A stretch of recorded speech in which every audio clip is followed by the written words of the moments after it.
Mereka masih menatap dua bapak anak yang sibuk menaruh TV mereka di atas motor.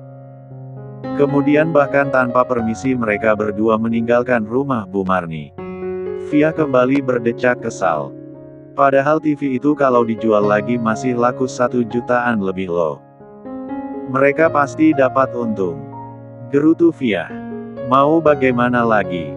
Namanya juga udah dibawa. Mana uang diembat maling, TV diembat rentenir. Via masih saja seperti tidak terima. Ya ampun Via. Jangan bicara seperti itu, gak baguslah. Ibu menyentil kecil bibir Via. Via cemberut saja. Ada ibu-ibu yang melongok dari luar pintu mereka. Dia tetangga sebelah yang suka kepo orangnya. Bu Marni. Itu TV-nya dibawa siapa? Jiwanya begitu kepo saat melihat TV milik mereka dibawa seseorang barusan. Pak Kadri Bu. Katanya bapak ada utang sama dia. Kami belum ada uang buat bayar. Jadi ya, TV kami yang disita. Jawab Bu Marni apa adanya. Ya ampun. Suami kamu ya, nyusahin anak istrinya aja. Mereka hanya diam saja tanpa menanggapi ucapan Bu Yani. Katanya mau jual gorengan. Jadi gak? Udah pada nungguin kami loh. Tiba-tiba Bu Yani bertanya demikian, itu membuat mereka heran dari mana Bu Yani tahu. Padahal tidak ada yang bilang kalau mau jualan gorengan. Kemarin itu Nita bilang. Katanya embaknya mau jualan gorengan. Makanya aku nanya. Oh alah, Nita rupanya. Namanya juga anak-anak. Suka keceplosan ngomong. Mereka hanya menelan ludah. Bagaimana mau jadi jual gorengan, uangnya saja udah hilang. Tapi ketika Via hendak bersuara ibu mengedipkan matanya, memberi kode agar Via tidak usah bercerita apa-apa. Kayaknya gak jadi Bu Yani. Cucuku masih terlalu bayi kalau untuk disambi jualan. Begitu saja jawab Bu Marni. Tidak mau ribet. Orang sudah nungguin. Ya sudah kau begitu. Bener tuh, bayinya Mbak Dinda lagi kecil. Kasihan kalau diajak jualan gorengan. Kecuali buka toko sembako baru gak masalah. Tapi gak ada modalnya ya. Butuh 100 juta paling enggak. Kata-kata Bu Yani seperti sedikit mengejek mereka. Tetapi mereka tidak tersinggung, benar saja, mana mereka punya modal kalau untuk membuka toko sembako. Padahal posisi rumah ini bagus kalau untuk buka toko sembako. Toko lumayan sangat jauh tempatnya. Lebih mudahnya lagi, kalau di daerah sini. Penjual itu tidak perlu susah payah berbelanja ke pasar untuk kebutuhan dagangannya. Tinggal langganan ke mobil khusus. Ada mobil khusus yang masuk mengantar barang-barang dagangan ke toko-toko. Ya sudah Bu Marni, yang sabar aja. Aku cuma bisa doain, semoga kalian sabar ya. TV mah gak masalah. Kapan-kapan siapa tahu bisa beli lagi. Bu Yani berpamitan. Siapa tahu. Dinda dan ibu hanya nyengir saja. Dinda terburu masuk ke kamar karena mendengar bayinya menangis. Kalia sayang. Kenapa nak? Gerah ya. Dinda bertanya lembut pada bayinya. Meskipun bayinya belum mengerti sama sekali, tetap begitulah seorang ibu, akan tetap mengajak bayinya berbicara. Contohnya seperti Dinda, dia terus mengajak bayinya berbicara. Sayang, jangan nangis dong. Mau nyusu ya? Iya Bu. Kalia mau nyusu. Suara kecil imut membuat Dinda menoleh. Via. Apaan sih? Dinda melotot ke arah Via yang sudah berdiri di belakangnya dan yang mengeluarkan suara seolah-olah Kalia yang sedang menjawab pertanyaan ibunya. Haha. Lagian. Kalia mau apa lagi, kalau gak mau nyusu? Dinda segera mengambil bayinya untuk menyusui. Sementara Via ikut naik ke atas kasur Dinda. Malang sekali nasib kita ya Mbak. Udah uang hilang, TV diambil orang. Duh. Gimana cara kita bantuin ibu ya? Lagi-lagi Via mengeluh. Gak tahu juga. Gimana ya? Kalian masih kecil kalau mau ditinggal kerja. Sahut Dinda. Janganlah Mbak, kasihan tahu. Nanti nasibnya kayak Fiah. Dulu lagi kecil ditinggal ibu kerja mulu. Fiah dititipin sama saudara-saudara. Pada akhirnya Fiah kurang perhatian. Jadi kurus begini. Dinda tertawa. Itu dasar perawakan kamu aja yang kurus. Masa iya kurang perhatian jadi kurus? Bantah Dinda. Loh, kok gak percaya? Jadi kuruslah. Kan gak ada yang merhatiin makannya, kebersihannya. Mending Mbak Dinda fokus dulu sama kalian. Aku yang bekerja. Ucap Fiah. Memang kamu mau kerja di mana? Tanya Dinda. Kemarin ada yang nawarin, toko Cina. Suruh jagain tokonya. Berangkat jam 7 pulang jam 6 sore. Gajinya 1 juta sebulan. Fiah ambil aja ya. Buat tambah-tambah uang belanja ibu. Dinda terdiam, dia berpikir kenapa murah sekali gaji penjaga toko di sini. Masa iya sebulan 1 juta? Meskipun Fiah masih remaja, tapi kan tetap tenaga yang keluar. Andai saja. Dinda mulai mengandai-andai, jika saja dia memiliki toko sembako seperti orang-orang Cina di sini, mungkin dia bisa mensejahterakan kehidupan keluarganya di sini. Apa aku minta tolong Mbak Fitri aja ya? Dinda mulai berpikir untuk meminta bantuan Fitri. Karena saat ini kondisi keuangan Fitri juga sudah mulai membaik. Tapi Dinda kembali menimbang. Selama ini dia sudah terlalu menyusahkan mereka, bahkan pernah membuat hidup mereka menderita. Ibu banyak bercerita tentang hidup mereka sebelum Ega membantu mereka. Bahkan yang sampai diusir dari rumah akibat rumah disita. Pernah tidak makan seharian karena tidak mampu beli beras. Mata Dinda berkaca-kaca. Dia meletakkan kembali ponsel yang tadi sudah sempat digenggamnya. Dia menatap putrinya. Sayang, sabar ya nak. Kita pasti akan mendapatkan jalan. Dinda menul pipi gembul putrinya. Hatinya semakin teriris manakala mengingat jika putrinya akan tumbuh tanpa seorang ayah di sisinya. Suasana sudah terasa sepi. Biasanya anak-anak masih ada di ruangan depan sekedar menonton televisi. Tetapi karena malam ini televisi tidak ada, mereka sudah masuk kamar masing-masing. Hanya Fiah yang masuk ke kamar Dinda untuk menemani Kalia karena Dinda sedang membantu ibu beberes. Mbak, pinjem HP ya. Fiah suntuk. Seru Fiah. Iya Fiah. Pakai aja gak usah teriak-teriak, tar adiknya bangun. Hehe. Ada kuota data kan? Kepala Fiah nongol di belakang pintu. Ada. Cepat sana temani Kalia sebentar. Bentar lagi beres ini. Mbak mau makan dulu. Fiah bersorak. Jarang-jarang Fiah bisa memegang HP.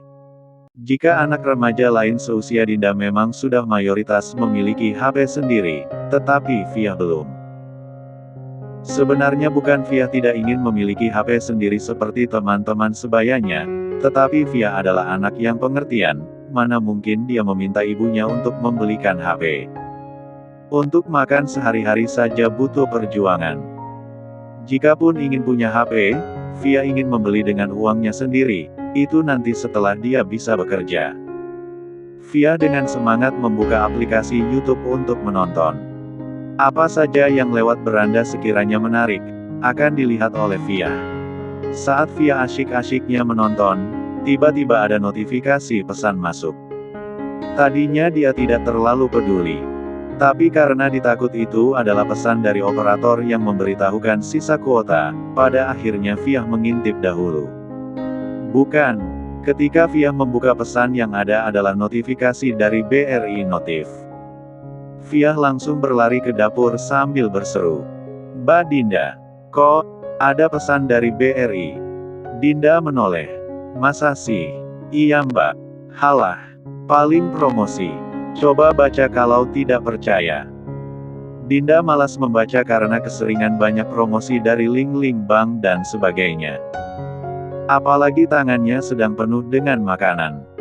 Fiah kemudian membaca. Sobat BRI. Dana 250 juta rupiah masuk ke rekening 5*64. Fiah membacakan dengan tidak jelas, bahkan bingung menyebut nominal yang tertera. Dana masuk. Masa sih? Dinda melongo. Ada nama pengirim biasanya. Ucap Dinda. Iya mbak. Keterangan dari Farega Brahmana mbak. Hah? Apa? Apa? Suami Mbak Wulan itu. Coba lihat dulu Dinda. Siapa tahu kakak ipar kamu ngirim uang buat keponakannya beli susu. Ucap ibu. Dinda masih terbengong. Segitu baiknya Mas Ega, sudah di rumah masih memikirkan mengirim dia uang. Dinda masih memikirkan itu. Kemudian dia beranjak untuk mencuci tangan terlebih dahulu. Sambil menoleh ke arah Fiah yang masih berdiri di ujung. Sebentar, Mbak Dinda cuci tangan dulu. Coba intip berapa nominalnya Fiah. Tanya Dinda hanya sekedar iseng. 250 berapa ya? 50.000 tapi bukan. Fiah sedang meneliti. 2,5 juta mungkin. Sahut ibu. Bukan bu. Mbak Dinda, ini mah 250 juta. Seru Fiah ketika sudah tahu persis nominalnya. Hah? Yang benar. Dinda hampir tersedak ketika menyempatkan diri untuk minum dulu karena habis makan tadi. Sumpah mbak. Ini 250 juta. Fiah tidak sabar, pada akhirnya berjalan ke arah Dinda. Dinda juga sudah selesai dan terburu menghampiri Fiah yang telah berjalan mendekat. Ketika Fiah menunjukkan pesan itu, mata Dinda terbelalak sempurna. Ya Allah bu. Iya, ini 250 juta. Seru Dinda. Ibu yang sedang menyeruput teh seketika menumpahkan teh dari mulutnya saking terkejutnya. Benar Dinda. Ibu menoleh dan perlahan mendekat. Baik itu Dinda, ibu dan Fiah sama-sama masih terbengong-bengong menatap notif BRI itu. Beberapa kali Dinda memeriksa dan mengucek matanya untuk meyakinkan penglihatannya. Tetapi tetap saja, angka 0 dalam bilangan di dalam pesan itu tidak berubah. Berapa kali Dinda mengulang untuk membaca, hasilnya tetap 250 juta yang tertera. Bayangkan saja, kehidupan di kampung seperti daerah di sini mempunyai uang sebanyak itu adalah seperti mimpi di siang bolong. Apa yang akan mereka melakukan dengan uang sebanyak itu? Bukannya senang Dinda malah terlihat panik. Mas Ega pasti salah. Jangan-jangan dia salah menekan angka. Atau salah memasukkan nomor rekening. Mungkin saja dia mau mentransfer rekan bisnisnya tapi salah ke nomor rekening aku. Sejenak Dinda linglung ketika mengingat jika Wulan dan Ega tidak memiliki nomor rekeningnya. Yang punya hanya ibu. Andai Mas Ega yang sengaja meminta nomor rekeningku pada ibu dan memang berniat mengirim uang padaku, tidak mungkin sebanyak ini. Artinya dia salah menekan nominal. Dinda terus bertanya-tanya. Kamu benar Dinda. 250 juta loh. Sebaik apapun orang itu, mana mungkin memberikan kepada orang dengan segampang itu. Meskipun dia saudaranya sendiri. Ibu membenarkan dugaan Dinda. Jangan-jangan Mas Ega kelebihan memencet angka 0. Mungkin Mas Ega mau kirim 2,5 juta. Kelebihan 2 angka 0-nya mbak. Fiah ikut menyangka. Dinda menoleh pada Fiah, kemudian mengangguk pelan. Bisa jadi. Kalau begitu telpon saja Dinda. Takut ini kesalahan suami Wulan. Kasihankan mereka. Teleponlah nak. Mereka sudah terlalu baik pada kita. Ibu memberi saran. Dinda mengangguk dan segera menghubungi Wulan. Tidak lama kemudian terdengar suara salam dari Wulan. Waalaikumsalam. Mbak Wulan. Dinda seperti mendengar suara ribut-ribut di sana. Mbak, kok rame banget? Ada apa? Tanya Dinda, dia juga seperti mendengar suara ibu dan Fitri di sana. Iya Dinda. Ini ada ibu dan Mbak Fitri. Siapa? Siapa? Dinda iya. Fitri nimbrung karena mendengar Dinda menelepon Wulan. Dinda, gimana kabar kalian? Udah bisa apa dia? Kapan kalian main ke sini? Suara cempreng Fitri di belakang Wulan. Kalian baru bisa ngompol sama nenek aja bude. Jawab Dinda. Kamu tahu gak Dinda? Wulan juga udah hamil. Karena tidak sabar, Fitri sekarang merebut HP Wulan. Aku dulu yang bicara. Wulan hanya tersenyum sambil menyerahkan HP-nya. Tapi dia masih menguping di samping Fitri. Apa mbak? Bak Wulan hamil. Dinda mengulang ucapan Fitri tadi. Iya. Makanya kami sedang berkumpul nih, mau bikin sedekahan di rumah Wulan. Sayangnya kamu gak ada di sini. Padahal kami ingin kamu ada di sini juga. Kamu tahu gak? Ega jungkir balik saking senengnya. Oceh Fitri. Alhamdulillah ya Allah. Ikut seneng aku mendengarnya mbak. Sekarang tinggal Mbak Fitri aja. Cepetan nyusul. Hati Dinda ikut merasakan kebahagiaan keluarganya di sana. Sampai sejenak dia lupa apa tujuan dia menelpon tadi. Aku mah nanti. Pokoknya nanti aja. Tunggu keponakanku gede-gede dulu. Biar gak ribet. Semua orang tertawa. Mbak, mana Mbak Wulan? Aku mau bicara sebentar. Ucap Dinda. Nih. Fitri memberikan HP pada Wulan. Halo Dinda. Mbak Wulan. Selamat ya. Akhirnya, Mbak Wulan hamil juga. Iya terima kasih Dinda. Berkat doa kamu juga. Mbak, aku mau tanya. Mas Ega kirim uang ke aku ya? Dinda akhirnya bertanya. Oh, iya. Memang Mas Ega belum nelpon kamu ya? Mungkin dia lupa Dinda. Dia lagi sibuk tuh sama Mas Farhan. Entah mau ngapain mereka. Gak mudeng aku. Tapi mbak, coba tanya deh. Kayaknya Mas Ega salah ketik angka. Salah bagaimana? Tapi masukkan. Ya masuk. Tapi apa? Kalau masuk ya artinya gak salah. Jawab Wulan. Tapi Mbak Wulan, Mas Ega ngirim uang gak kira-kira jumlahnya. Itu Mas Ega salah ketik angka apa bagaimana? Wulan terdengar terkikik kecil. Iya berapa memang? Wulan kembali bertanya.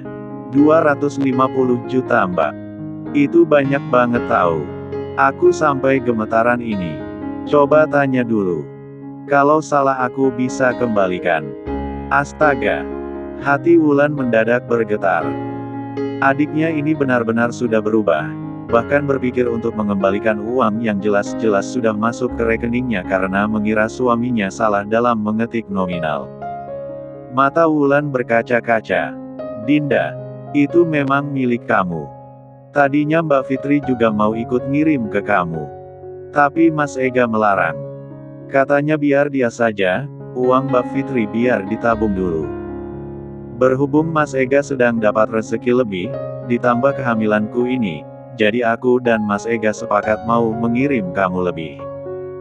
Kata Mas Ega, dia juga titip untuk keluarga kamu di sana. Buat ibu mertua kamu dan adik-adik kamu. Ya Allah mbak. Jadi uang itu memang untuk aku semua. Dinda seperti tidak percaya. Iya Dinda. Gunakan uang itu dengan baik ya. Untuk kamu belajar bertahan hidup di sana. Mudah-mudahan berkah dan bisa membantu keluargamu di sana. Kita saling mendoakan saja sekarang. Dinda tidak bisa menahan air matanya, tubuhnya merosot lemah dan bersandar di tembok. Mbak Wulan. Aku tidak pantas mendapatkan perhatian berlebih seperti ini. Aku sudah sangat menyusahkan kalian. Dinda menangis terseduh-seduh. Bu Marni menepuk-nepuk halus punggung Dinda, sementara Fia ikut terisak. Dinda, dengarin Mbak Wulan. Kita ini keluarga. Kamu adikku, adik Mbak Fitri.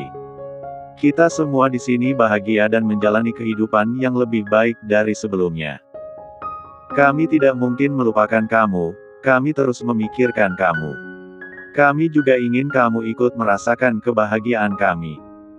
Berjanjilah Dinda, mari kita bahagia bersama, lebih baik lagi untuk kedepannya agar hidup kita tenang dan lancar. Bisa selamat dunia akhiratnya. Jaga dirimu baik-baik dan anakmu. Kelak kalau sudah ada kesempatan, berkunjunglah kemari. Pintu rumah kami terbuka lebar untuk kamu dan keluargamu di sana. Assalamualaikum. Dinda membalas salam, begitu pelan sampai hampir tidak terdengar. Di sana Wulan meneteskan air mata. Air mata kebahagiaan. Hatinya begitu lega bisa membantu adiknya. Dia berharap setelah ini, tidak akan ada kesalahan lagi, tidak akan ada penderitaan lagi. Wulan terlihat mengusap perutnya. Banggalah nak, kamu memiliki ayah sehebat ayahmu. Banggalah nak, kamu memiliki keluarga utuh. Ibu tidak akan membiarkan kamu mengalami nasib seperti ibu dan ayahmu dulu. Sementara Dinda memeluk ibunya dengan berlinang air mata. Dia tidak pernah menyangka, setelah hidup penuh kesalahan, Tuhan menghukumnya kemudian dengan begitu cepat membalik takdirnya. Dan sekarang, setelah melewati segala karma atas perbuatannya, dia memetik buah dari keikhlasannya dalam menjalani karmanya. Dinda, banyaklah bersyukur nak. Selalu ada hikmah di setiap masalah atau kejadian. Kamu bersyukur memiliki keluarga yang begitu mencintai kamu Dinda. Ucap ibu. Mbak Dinda, kita jadi orang kaya dong sekarang. Hiks. Hiks. Via ikut-ikutan memeluk Dinda dan menangis. Kita akan mengelola uang itu bersama ya Via. Dinda mengelus rambut Via. Ketiga orang itu saling berpelukan. Bahagia, sangat bahagia. Seketika lupa dengan uang 1 juta yang hilang. Seketika lupa dengan TV mereka yang disita Pak Kadri. Mbak Dinda, jangan lupa beliin Via HP kalau begitu. Tar Via ganti kalau udah kerja. Ya ampun. Orang lagi pada nangis karena terharu, dia malah mikirin HP. Via bikin mereka terkikik pada akhirnya. Ibu menyentil kening Via. Ada aja kamu ini. Gak apa bu, nanti beli ya. Tapi Via harus bekerja pada Mbak Dinda. Sip, bu bos. Jadi aku gak perlu kerja di toko orang Cina. Kerja di toko Mbak Dinda aja kalau begitu. Jawab Via dengan semangat 45. Memang Mbak Dinda mau bikin toko? Tanya ibu. Hehe, iyalah. Iya kan Mbak Dinda? Iya dong Mbak. Jangan sampai enggak. Via bertanya tapi penuh harapan. Mereka mengulas senyum.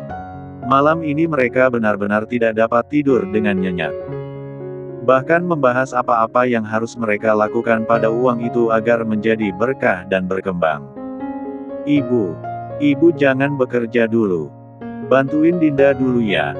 Pagi-pagi, Dinda sudah menyusul ibu ke dapur. Ibu bisa bantu apa memang? Dinda adalah anak yang cerdas.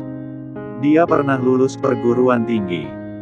Sebab itu dia bisa memperhitungkan segalanya dengan cepat dan tepat. Dinda kemudian menyusun rencana. Apa-apa yang harus dilakukan terlebih dahulu. Dia menelpon tukang bangunan. Meminta mereka membuatkan toko, sedikit menyamping di depan rumah ibu. Halaman rumah ini memang luas. Jika untuk ukuran toko besar pun masih cukup. Hari itu juga, beberapa tukang disewa sekaligus oleh Dinda. Selebihnya ibu yang lebih tahu daerah sini menganjurkan Dinda untuk menghubungi para pemasok sembako dan barang-barang kebutuhan sehari-hari lainnya untuk berlangganan setelah toko itu jadi.